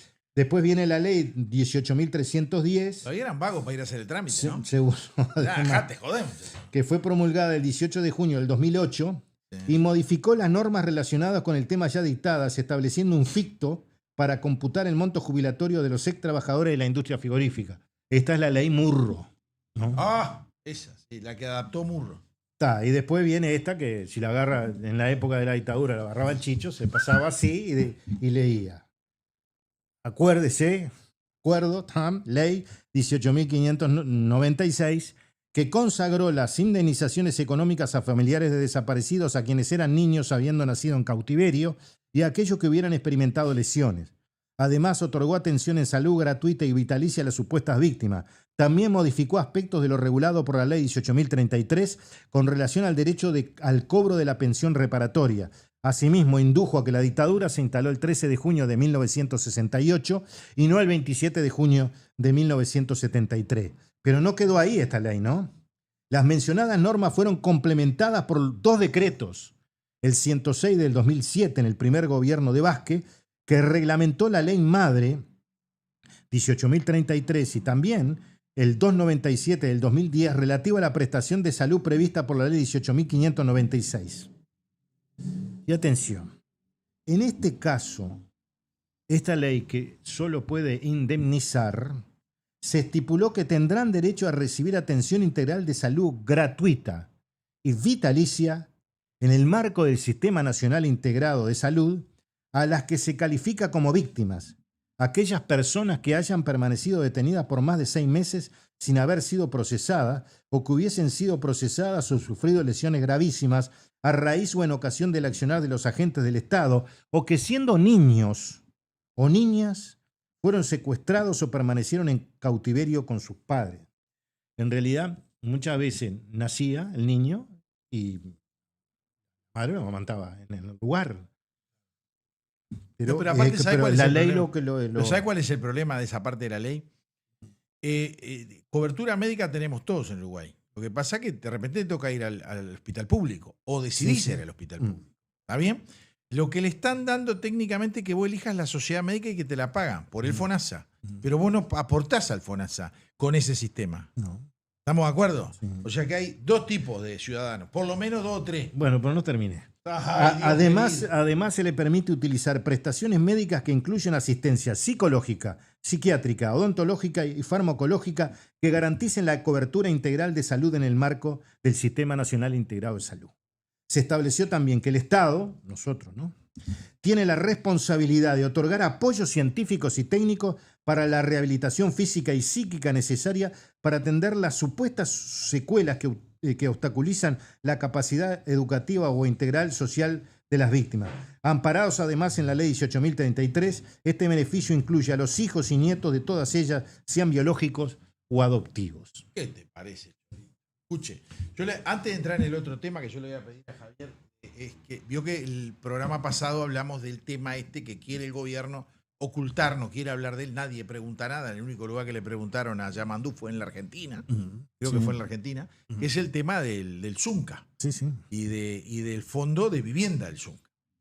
Entonces yo le voy a pedir, todavía no, a él tenemos un video de un ex dirigente del Zunca, delegado del Zunca, que ha sido perseguido, lo relata, hace todo el cuentito. Pues yo le voy a pedir a los televidentes que tengan atención y lo vean atentamente y escuchen sus palabras. Dice algún improperio, si no, lo quieren considerar. Más de uno, ¿no? Pero... Bueno, pero el hombre está enojado. Está enojado, sí, bien. Pero Estaba muy de eso, enojado. antes de eso, yo le voy a pedir a usted que del 0 al 9 me dé un número. Del 0 al 9. El 6. Muy bien, pone el 6. Don Amodio, del 0 al 9. El 9. El 9. Javiercito, del 0 al 9. El 1. Bueno, yo ahora voy a empezar a eliminar los números que ustedes me dijeron en toda esta tanda de números que tengo. ¿Correcto? Y a ver aquel que se acerque más al numerito que ustedes me han dicho, ese hombre va a ser el que va a ganar. Ahora deme un segundo número. El 7. 5. El 6 lo tengo dicho, puede poner otro. 0. Está. Ahí tengo que armar y ver. Pero era del 1 al 9. No, del 0 al 9. Ah, del 0. No, el 0 corre también. Del 0 al 9. Es que es distinto, no es del 1 al 0. Moyo se parece a Done y Arbeleche con esos números. Sí, haciendo esa cuenta, ¿no? Bueno, ahora yo le voy a pedir. No va a cobrar IAS y eso, no. Esto me parece el juego de la mosqueta. Sí. No sea malo. Que tengo que ver todos los números que tengo. No, pero vamos a mostrarlo. Miren lo que es esto. Me manda mensajes y hasta ahora no ha avanzado ninguno más. Por eso no agregué. Pero quiebro una lanza por usted porque hoy yo vine a trabajar acá por el documental y usted estuvo toda la mañana sacando los mensajes de ayer y de la mañana. Bueno. Y yo no me quejo porque al revés uno lo motiva que tanta gente hable y que nos escriba. Yo me siento feliz. O por lo menos nos escuchan, ¿vio? Usted va y ve que hay un montón de gente al mismo tiempo mirando el programa. Y muchísimos más en forma diferida. Muchos de los que decían, hoy no he encontrado el de Dinamarca, tengo el número acá. Es un más 45, 53, 66, 10 y algo. Amoyo estuvo leyéndolo. Está como loco. Está como loco, lo está. No, es que hay algunas respuestas que son. pero. Bueno, pero ahora la comenta. Yo digo con esto. No quiere comentarla. Estamos en el tema. No se cerró el Sport todavía. No es como Maroña que tocan la campana y dice: se cerró el Sport. ¿No quiere comentarla? No. Vamos a mandar el videito. Vamos al sorteo. No. Vamos al video y yo voy procesando el sorteo para no perder tiempo. No sea malo. Escucha la verdad de la voz de un obrero de la construcción. Claro, ¿qué va a ir a decir el Oscar? Sí, yo me mandé el moco. Sí, no, yo les dije que no va a ir a decir, yo les dije que robaran para mí. Y Diverio, un silencio estrepitoso, ¿no? Claro, vos no estarás involucrada en algo también, ¿no? No creo. No creo, los dirigentes políticos tienen que gobernar siempre la honestidad. Yo te voy a decir una cosa. Le voy a decir una cosa a vos, a todos los cabezas de termo, a todos los zurdos que no se dan cuenta que los usaron, como yo no me di cuenta mucho tiempo. Vos, estos locos son unos mafiosos y son unos hijos de puta. Y el Oscar Andrade, primero que nada, no es santo de mi devoción, porque yo denuncié un montón de cosas. Para la interna, siempre para la interna. Pero me persiguieron, estuve afuera de las obras. Lo vuelvo a repetir, lo dije ayer en un video. Y esto es la punta del iceberg. El Fondo Social de la Construcción no es el aporte del trabajador que aporta el 1% cuando se afilia. El Fondo Social de la Construcción es un descuento que se te hace para fondo de vivienda, al cual hace casi 20 años atrás se le dio una forma de funcionar entre los trabajadores y los empresarios. ¿Está? Esto no es la plata del aporte de los trabajadores. Esto es un aporte de los trabajadores y de los empresarios. Hay 5 fondos sociales. 5 fondos sociales. Entre ellos el fondo de cesantía, el cual hace años, si vos te daban un préstamo para materiales y te atrasaba en una cuota, 2 cuotas, o no la había terminado de pagar, el trabajador de la construcción es un trabajador muy esporádico, máxime que la matriz productiva de la industria cambió mucho, entonces se aceleraron los tiempos de construcción. Y estos muchachos que hicieron, jugaron, dijeron, si no pagás, si no terminaste de pagar o si todavía debes, no se te paga el fondo de cesantía. Y tampoco podés retirar la mochila para tus hijos, tampoco podés sacar entrada para el cine, ni hacerte los dientes ni nada. No podés usar el resto de los fondos sociales si no pagabas el fondo de vivienda. Mirá la hipocresía de estos hijos de puta, ¿no? Vos no pagabas el fondo de vivienda porque te atrasaste una cuota, 2 cuotas, 5 cuotas, estás 5 o 6 meses, un año fuera de obra, o no pagaste. Estos hijos de puta se te quedaban con la plata del fondo de cesantía, que era otra cosa totalmente distinta, no tiene nada que ver. El fondo de cesantía es un despido indirecto, ya que como somos trabajadores esporádicos y como la aportación nuestra la pagan los patrones, no tenemos derecho a despido a no ser que generemos las condiciones. Entonces, como casi nunca trabajadores esporádicos en la construcción generan las condiciones, vos, son unos hijos de puta, son unos soretes, se te quedan con tu plata y ahí fueron engordando la bolsa, no la que se pasan por la nariz, porque todos se la pasan por la nariz, la bolsita del fondo, la cuentita en el banco, y de ahí iban sacando platita. Capaz que se olvidan que cuando en la primera diputación de Oscar nos citaron a todo un plenario departamental de delegado y nos dijeron que el Zunca había quedado en rojo, porque habíamos apoyado la campaña del compañero. Y bueno, después no podían, ahí sí sacaron plata de la aportación de los trabajadores. Pero como después no podían sacar más plata de la aportación de los trabajadores, lo que hicieron fue inventar los fondos sociales. Que los patrones ponían plata de dudosa procedencia y capaz que sí, porque capaz que venía una plata en negro, capaz no, capaz esto. Yo que soy un fideo en el caldo y la ignorancia, digo que capaz que venía una platita en negro y después los trabajadores la devolvían en blanco. Te la daban en materiales, la devolvías en plata. Te la daban en materiales para tu casa, la devolvías en plata. Así funciona el fondo de la construcción. Pero esto lo sabemos nosotros, los trabajadores de la construcción, los que peleamos para tener estos derechos.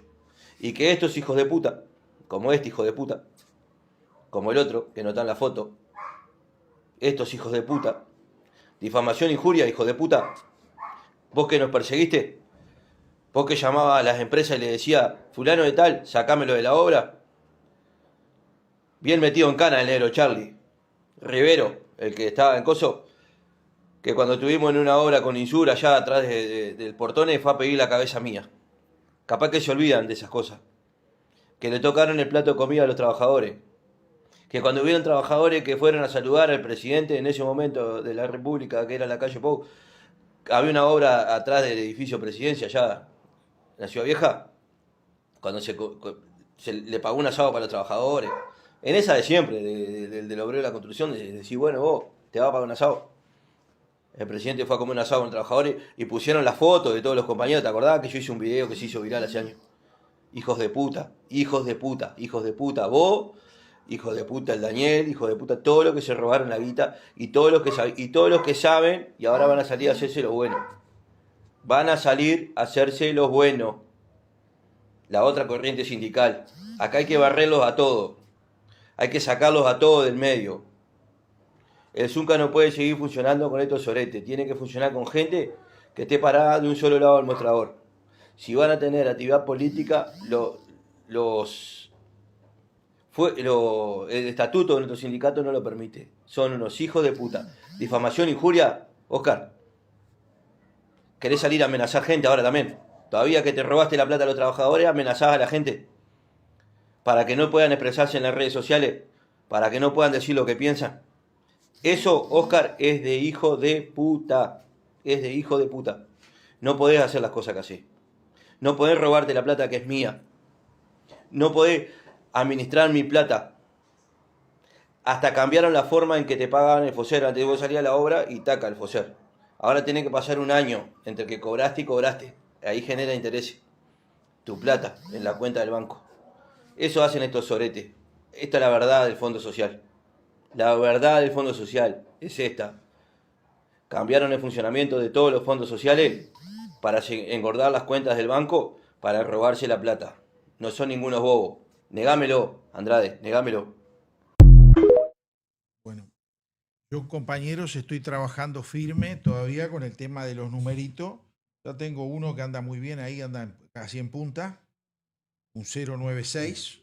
Va en punta, pero tengo que terminarlo. No he terminado. Sí. No, traten otros temas mientras yo proceso este lío. El gabinete de Vergara, Cuente. directora de Desarrollo Social, Graciela Villar. No me acuerdo. Y acá le ponen su currículum vitae. Fue legisladora departamental durante el periodo 2010-2018. Asumió la presidencia de la Junta Departamental de Montevideo en 2017 y en 2019 integró la fórmula presidencial como candidata a la vicepresidenta por el Frente Amplio y ha integrado el movimiento sindical. Fue fundadora de proyectos sociales clave en salud, migración y educación, que no sé cuáles son. Y fue nombrada en el libro Computadora. Y uno de los pocos que salió a hablar fue Vergara. Lo dijo una sola vez y después se debió callar. Laura Tavares también integra el nuevo gabinete de la Intendencia de Directora de Recursos Financieros, cargo que también ejerció en la Intendencia de Montevideo. Contadora pública, dice, tiene más de 30 años de experiencia en gestión de organizaciones públicas, fue contadora general de la Nación, gerente financiera del Ministerio de Economía y directora de los recursos financieros de la Intendencia Departamental de Canelones.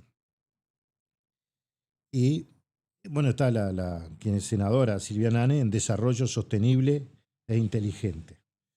Después está el Departamento de Planificación, de Desarrollo Económico, de Desarrollo Urbano,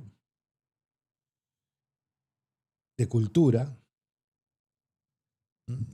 Débora Irrín, formada en Letras en la Facultad de Humanidades y Ciencias de la Educación hace más de 15 años y se desempeña en el ámbito cultural, se especializó en periodismo cultural, ejerció como investigadora y docente, fue directora de la División Promoción Cultural y directora general del Departamento de Cultura de la Intendencia de Montevideo. Y Germán Benítez es movilidad. La movilidad es como Montevideo ya no se puede circular y deberá tomar alguna medida en serio, porque si usted en el 90, cuando tomaron el gobierno, tenía una casa para que durmieran 8 personas y después ahora duermen miles, indudablemente en esa casa no se va a poder dormir. ¿De la limpieza? Qué interesante eso. De desarrollo ambiental está Leonardo Herú. ¿Quién? Leonardo Herú, El de Canelones. que iba a ser, bueno, fue subsecretario del Ministerio de Ambiente, fue designado y fue un pase que que como que fuéramos un partido de fútbol en la cual se reunieron el presidente de la República y el intendente de Montevideo, como que fueran Ruglio y Perchman, y decidieron que Herú pasara a Montevideo. Acá dice, tiene formación y especialización en temas ambientales, climáticas y de gestión de riesgo en Uruguay y el exterior. Hasta el día de hoy era subsecretario del Ministerio de Ambiente. Fue director general de gestión ambiental y coordinador del Centro Coordinador de Emergencia en los 4 periodos del gobierno Frente Amplista de Canelones. Además fue vicepresidente de Cambio Climático y Desarrollo Urbano Sostenible de la red de Mercociudades. Ha coordinado múltiples programas con organismos internacionales, instituciones académicas y organizaciones sociales. Si bien mucha gente habla bien de él, con todo derecho, yo no puedo callarme que fue con el único director de la Intendencia de Canelones con la cual no me llevé bien. Porque, ¿Sí? Sí, porque intentó hacer algunas agachadas que a veces cuando alguno piensa que viene, el otro ya fue y vino. Capaz que para eso lo pasaron a Montevideo. Sí, y le tengo que agradecer porque gracias a una jugadita que hizo, en la elección ganamos más lejos. Claro, porque le insistimos con el tema de los, para sacar la basura, los domiciliarios, los contenedores domiciliarios, desde el 2011. Y bueno, cuando nosotros renunciamos para postularnos nuevamente, ahí entregó los domiciliarios. Solo le faltó poner la lista adentro para que votaran al Frente Amplio, pero no perdieron más lejos. Pero bueno, es lo que así. Y lo vuelvo a reiterar. Me extraña que directores de la Intendencia de Canelones no estén ocupando cargos de mucha visibilidad o de visibilidad, porque eran buenos realmente gobernando. Sin embargo, no veo los nombres figurar en ningún lado. ¿Qué otro tema tenemos? Metan algún temita que yo estoy sumando. No quiere comentar. No, dile, largue eso que le gustó. Yo no veo, se va a llevar esa ahogada. Quiero estudiarlo con más detenimiento. Bueno, muy bien. Sí, hay algunas respuestas que son. Bueno, pero largue like que lo estudie la gente. No, voy con esto, Oración. Dale. Porque está circulando sí. Este informe que hizo un miembro de la CIDE en la década del 60 sobre la misión soviética en el Uruguay. Sí, lo vi. Bueno, lo que no estaría mal es que aquellos que lo están haciendo circular de los medios digan de dónde salió, por lo menos. Seguro, ¿no? ¿Qué te van a hacer? Porque no fue un regalo vino alguien acá y nos regaló. Esto lo trajimos de la República Argentina. Quiero leer una parte que, si se quiere, está relacionada y podemos opinar sobre lo que está ocurriendo con el Zunca, porque es muy bravo decir que el señor Castillo, ministro de Trabajo, no conocía el episodio, máxime cómo funciona un partido comunista, ¿no? Es el secretario general. Seguro, por eso. Entonces es muy llamativo. Entonces quiero leer una parte de este documento de la década del año 60, porque es lo mismo que ahora. Y dice, la tercera figura de importancia en el centro de inteligencia. Estaban hablando de que en la embajada de la Unión Soviética en la década del 60, casi todos los funcionarios eran KGB. Y algunos de ellos coroneles de brigada, ¿no? No eran cualquier nabo, ¿no? Dice, la tercera figura de importancia en el centro de inteligencia es Leonid Kapitinovich, 47 años, también un oficial del KGB, quien llegó a Montevideo el 22 de septiembre del 62. Habita en la calle Pedro Berro 653. Es uno de los 3 oficiales soviéticos que viven fuera de los edificios de la embajada. Maneja un Chevrolet moderno del cual está asignado para su uso exclusivo. Figura en la embajada como aparente segundo secretario y agregado cultural, pero en realidad es el responsable de la coordinación y dirección soviética en el manejo del Partido Comunista en el Uruguay. Fidel, ¿no?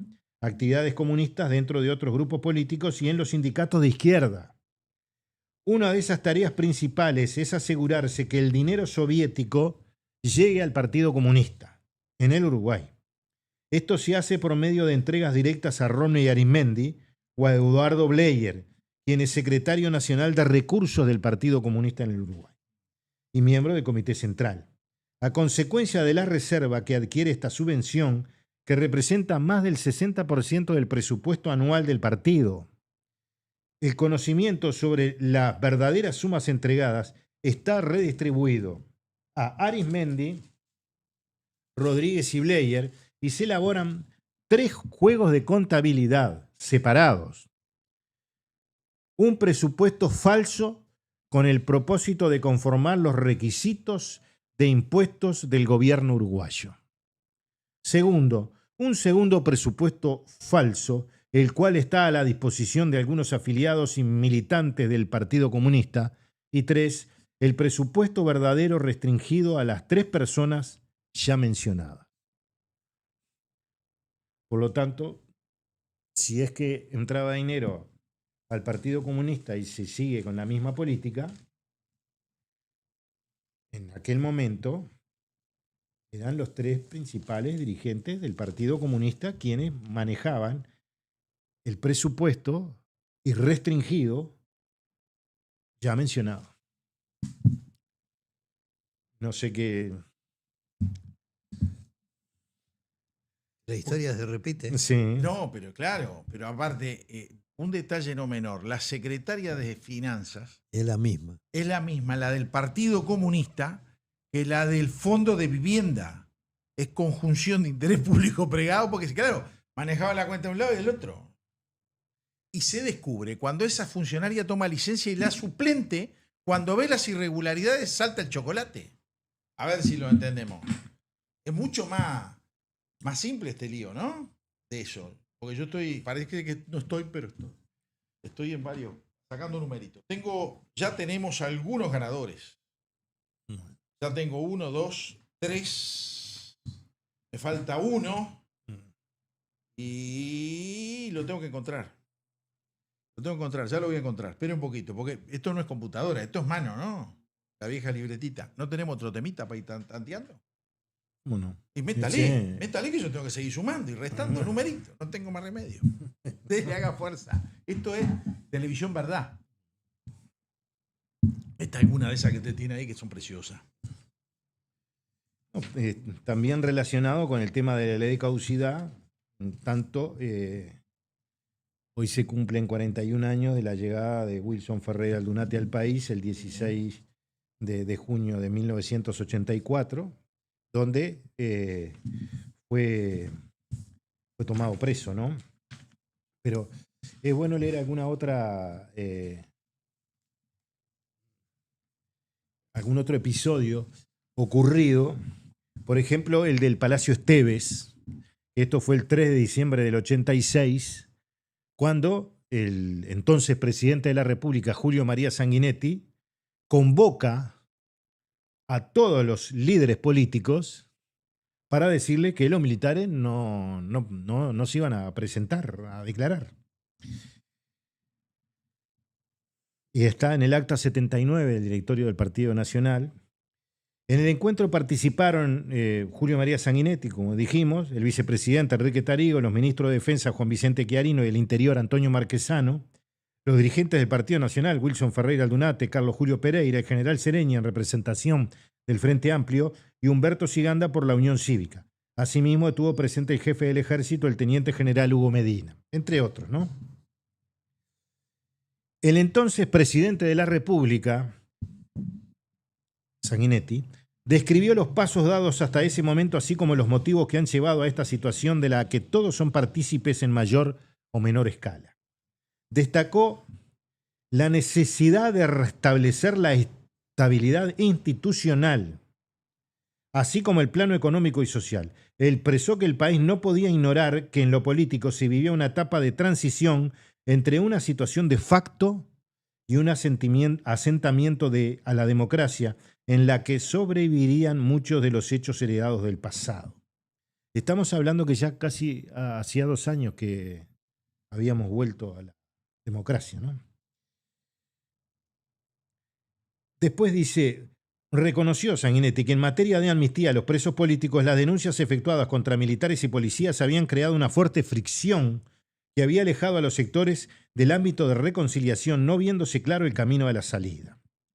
Este acontecer señaló, agregado, que el Partido Nacional estuvo ausente en las negociaciones, claramente refiere al pacto del Club Naval, marcan en sí un hecho político innegable como el que había limitado la salida política, aun cuando dicha corporación política, el Partido Nacional, había estado presente para las elecciones celebradas el 25 de noviembre del 84. Es decir, que el Partido Nacional no concurrió al pacto del Club Naval, pero después convalidó la elección y se presentó, con Ferreira Aldunate preso. Esta limitación ha marcado la actualidad, que las Fuerzas Armadas se sienten marginadas en el quehacer nacional, dijo Sanguinetti, situación a la que debería buscarse una solución que concilie ambas posiciones. En el Club Naval no hubo acuerdo ninguno sobre la situación de las Fuerzas Armadas. Y escuchen lo que dice. Pero es evidente, dijo Sanguinetti, que ante un acuerdo entre las partes no se reclamarían responsabilidades. Por su parte, las Fuerzas Armadas y policiales mantenían una posición de acatamiento al presidente de la República. En aquel entonces, Sanguinetti exhortó a los partidos políticos y a las Fuerzas Armadas a evitar los problemas y buscar las soluciones que el país necesitaba. Ferreira Aldunate informó a los miembros del directorio que el general Sereñi había estado en una tensión extraordinaria mientras escuchaba a Sanguinetti. El caudillo nacionalista continuó el relato según el acta del directorio del Partido Nacional. A continuación intervino el comandante del ejército, teniente general Hugo Medina, que dijo: en el acuerdo no se previno nada sobre las Fuerzas Armadas, dándose como sobreentendido o como sabido, y por lo tanto quedaba implícito con el acuerdo que las Fuerzas Armadas salían bien. Ante la consulta de Wilson, el jefe militar respondió que el tema se había olvidado expresamente para no cortar el diálogo. Es decir, llevar a los militares a la justicia, ¿no? El representante de la Unión Cívica, Humberto Siganda, sostuvo que no hubo acuerdo, pero sí una inteligencia o entendimiento. Wilson preguntó si fue soslayado deliberadamente. Se respondió que sí en el acta. No se identifica a quién o quiénes lo admitieron. Si fue Siganda, fue Sereño o quién fue, ¿no? Sí. Ferreira Aldunate comentó a los miembros del directorio que las Fuerzas Armadas no tolerarían ningún manoseo y nunca aceptarían ser sometidos a juicio. Sigue el relato de las intervenciones. Medina comunicó que existía la aquiescencia para que se comunicara a los subordinados que no serían juzgados. Sanguinetti apuntó que estaba implícito en el acuerdo. Sereñi utilizó el término subyacente y Siganda que sobrevoló el tema, ¿no? Si iban presos o no iban presos. Se preguntó a ambos si no pensaban que en algún instante el tema haría eclosión. Esto lo hizo Ferreira Aldunate.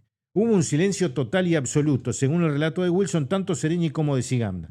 Wilson insistió: los militares no irán a declarar, pero el partido salió fortalecido con la cabeza levantada. Si tuvieran que elegir, Sanguinetti y los ministros ordenarían acatar las órdenes y no habría tal acatamiento, por lo que solamente quedará pasar vergüenza, ya que los militares no se darán por enterados. Se debe hacer un esfuerzo para evitar esta situación de humillación.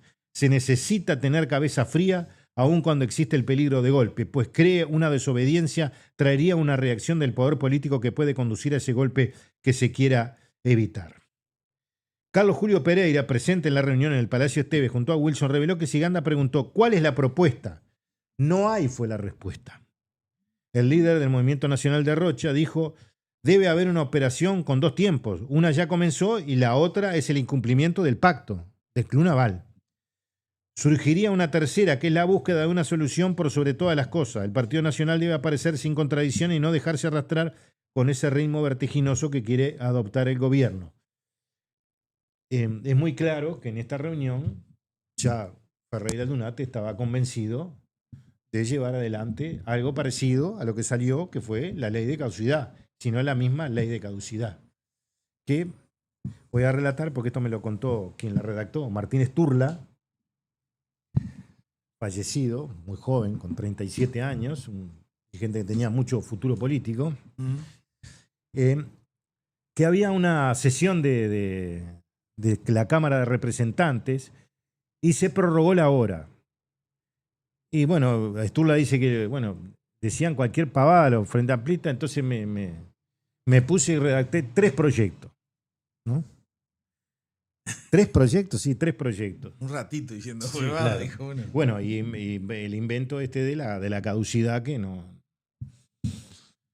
Nadie lo puede sostener en el ámbito judicial, pero bueno, era para la salida.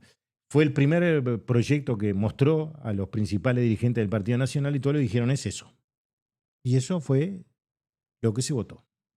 Sin la palabra amnistía. Porque no la votaba la amnistía, con la palabra amnistía no la votaba el Frente Amplio, que igual no iba a votar nada. No, votó en contra. Todo. Claro, sino que además no la votaban varios dirigentes del Partido Nacional. Pero debemos recordar que en agosto de ese año, agosto-septiembre, el general Sereñi propuso una idea de parar los juicios, es decir, esto de José Lo López, ¿no? Sí. Por un año no juzgamos a nadie. se para esto y después vemos a ver qué hacemos, ¿no? Sí, pero no lo propongo yo. No.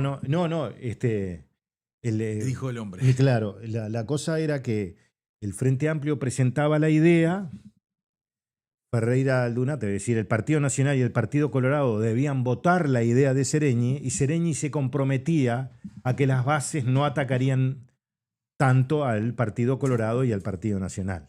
Y eso quedó claramente explícito en el programa Prioridad, en el que intervinieron Wilson Ferreira Aldunate, Antonio Marquesano y el general Sereñi, que fue propiciado también por el mismo Wilson Ferreira Aldunate, ese debate, con un llamado a Marquesano, que era ministro del Interior, con quien Wilson tenía una estrecha relación, y le dijo, ¿fuiste al Maipo?